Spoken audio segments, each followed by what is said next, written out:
Bonjour à tous et merci d'être avec nous ce matin pour que nous puissions parcourir ensemble les principales unes en kiosque. Commençons ce jour avec l'hebdomadaire confidentiel qui à sa grande une s'intéresse à la téléphonie mobile et nous renseigne que les consommateurs maintiennent la pression. Les nouvelles stratégies mises en place par les opérateurs de téléphonie mobile au Cameroun au terme de la concertation du 25 avril dernier sont loin de satisfaire les abonnés qui veulent monter à la vitesse supérieure. Minette, Libom, Liliquin sous pression. L'information ce matin est à retrouver en page 9. En petite une ce matin, l'hebdomadaire revient avec l'affaire Brian Maurice Fambor et nous renseigne que la prison à vie est requise contre Ivana et Samba. C'est à retrouver aux pages 5, 6 et 7. La nouvelle expression en kiosque ce matin nous amène à Yaoundé où Kamto fait foule. Le président du mouvement pour la renaissance du Cameroun a saisi l'occasion de l'installation du bureau régional du centre pour dénoncer les tares du régime du renouveau et l'enfer qui attend les Camerounais sous le régime Biya. L'information vous l'aurez en parcourant les pages 6, 7 et 8. Diaspora camerounaise en petite une, comment développer le pays natal. Mongo Plastique, un projet industriel assassiné. France-Cameroun, le point sur l'éternelle aide du colon et puis Maroc, escroquerie au bitcoin. Toutes ces informations et bien d'autres sont à retrouver ce matin en parcourant les colonnes de la nouvelle expression. Pour le quotidien Mutation, on parle de l'après-Biya, coopération, géopolitique et bien d'autres. Thierry Marchand nous a livré ce matin sans tabou. Retrouvons des pages 6 à 7 l'entretien exclusif avec l'ambassadeur de France en poste depuis 8 mois au Cameroun. Choléra en petite une, la liste des morts s'allonge et puis Gaoundéré 2023, le bilan des Jeux universitaires nous est présenté. C'est la voix des jeunes ce matin qui donne une mention honorable à ces Jeux universitaires 2023. La 23e édition des Jeux universitaires s'est clôturée samedi dernier avec la victoire de l'équipe de football masculin de l'université de Gaoundéré. L'université de Yaoundé 1 est arrivée en tête du classement général de cette grande messe des COPS qui fut un succès total. Le quotidien vert Émergence nous amène ce matin dans la région de l'extrême nord où plus de 2000 personnes sont disparues entre 2014 et 2022. Prison principale de Yaoundé, un mur s'effondre et puis pandémie, la Covid-19 n'est plus une urgence sanitaire de portée internationale. La même information est relayée ce matin par le quotidien de la santé, Éco-Santé, qui, au sujet de la Covid-19 dans le monde, nous renseigne que l'OMS lève l'état d'urgence sanitaire. Le directeur général de l'Organisation mondiale de la santé a levé l'alerte maximale concernant la pandémie de coronavirus. C'était le 5 mai 2023, estimant qu'elle est désormais suffisamment sous contrôle.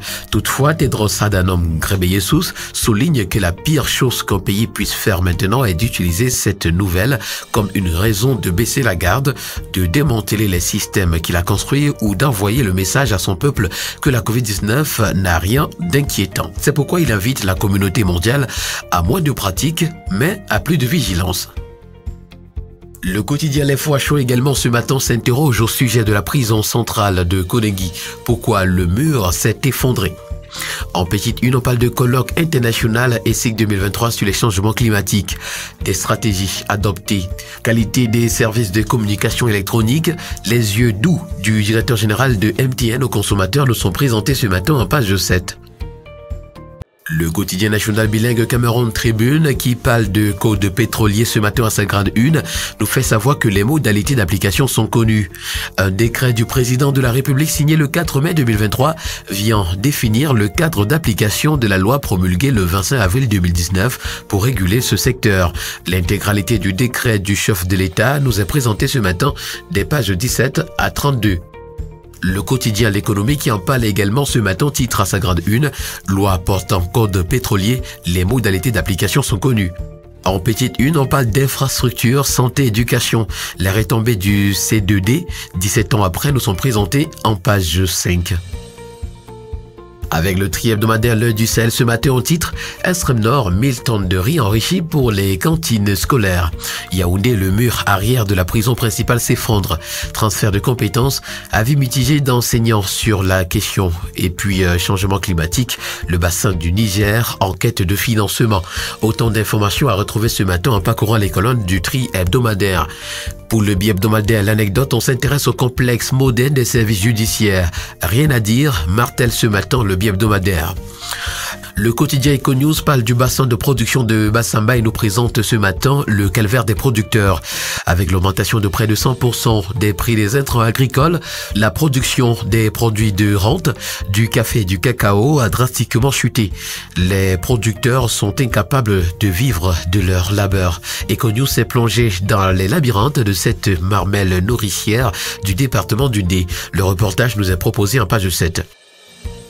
Le bi-hebdomadaire Le Financier d'Afrique ce matin parle de coopération monétaire et nous renseigne que la France renforce sa mainmise sur le franc CFA CEMAC. La réunion de Paris des ministres des Finances et de l'économie de la CEMAC et celui de la France a plutôt réaffirmé l'hégémonie de la France sur cette monnaie utilisée par les 6 États de la sous-région. Initiative, une plateforme pour défendre les services bancaires minimum garantis. Litige domaniaux, 90 titres fonciers annulés dans le CAM. Et puis climat social, des employés d'Eneo aux abois. L'hebdomadaire Son détour de titre ce matin, secteur de l'électricité, Eneo, pas de lumière sur l'avenir. Entre la grève annoncée des sous-traitants, le processus de nationalisation sous hypothèque et le différend à redouter au sujet de cette dette astronomique de l'État, la situation de la société Energy of Cameroon préoccupe au risque de paralyser un secteur de l'électricité déjà mal en point. Le regard de l'expert Louis-Marie Cardeux nous est présenté ce matin dans les colonnes de l'hebdomadaire Sans détour. Le journal de l'économie et des finances, Ecomatin, s'intéresse à la CCA Bank ce matin en nous présentant les défis de Marguerite Fonquen à Tonga. Téléphonie mobile, la compagnie française Orange, bientôt au Gabon. Avec le journal Innovation, on parle de la construction du marché Congo de Douala. Pourquoi Roger Bassadine a résilié le contrat d'Emmanuel Néossi, s'interroge ce matin le journal Innovation. Selon un document du ministère des Finances, Neo Industry peinait à rembourser une dette de 3,2 milliards de francs CFA contractée dans le cadre de ce projet auprès d'un pool bancaire constitué d'Afriland First Bank et de Commercial Bank. Le journal Le Zénith qui nous amène à Yaoundé ce matin nous renseigne que l'hôpital général agonise. Le décès de M. Jean Colbert Ambassa survenu le 11 avril dernier dans les circonstances rocambolesques au service d'hémodialyse semble être le détonateur d'une bombe qui ne va pas tarder à exploser. L'hebdomadaire L'Avenir de Zéphirin Koloko qui parle de la grande nuit des travailleurs nous fait savoir que des appels se multiplient pour qu'elle soit déclarée d'utilité publique. L'hebdomadaire La Lucane qui nous amène également à Yaoundé ce matin nous fait savoir que les eaux usées font la loi. D'après le journal, des rues de la capitale camerounaise Yaoundé sont le spectacle des eaux nauséabondes qui débordent des regards creusés en pleine chaussée. Une situation qui expose les populations à diverses maladies respiratoires parce que viciant considérablement l'air ambiant. Au sujet du Hadi 2023, le bi-hebdomadaire Génération Libre nous fait savoir que Paul Biya accorde 1 milliard de francs CFA à la Commission nationale. Assassinat de Victorine Manga, le suspect principal présenté à la presse, et puis Comifère, relancer le secteur ferroviaire. Le tri-hebdomadaire Le Soir ce matin est également intéressé par la 39e session du comité interministériel des infrastructures ferroviaires Comifère. Le programme quinquennal numéro 2 est en bonne voie de financement. L'annonce a été faite le 5 mai dernier à Yaoundé au cours des assises du comité interministériel présidé par le ministre des Transports Jean-Enes Massenanga Bibié dans la salle des conférences de son département ministériel.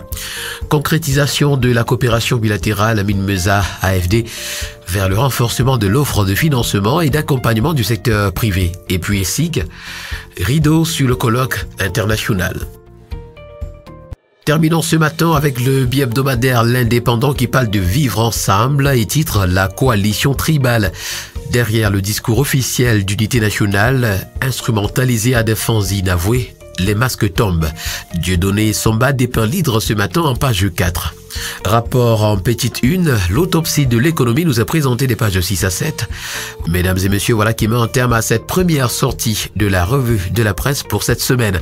Merci de l'avoir écouté. Surtout n'oublions pas qu'acheter un journal, c'est participer significativement à l'édification d'une société libre et transparente.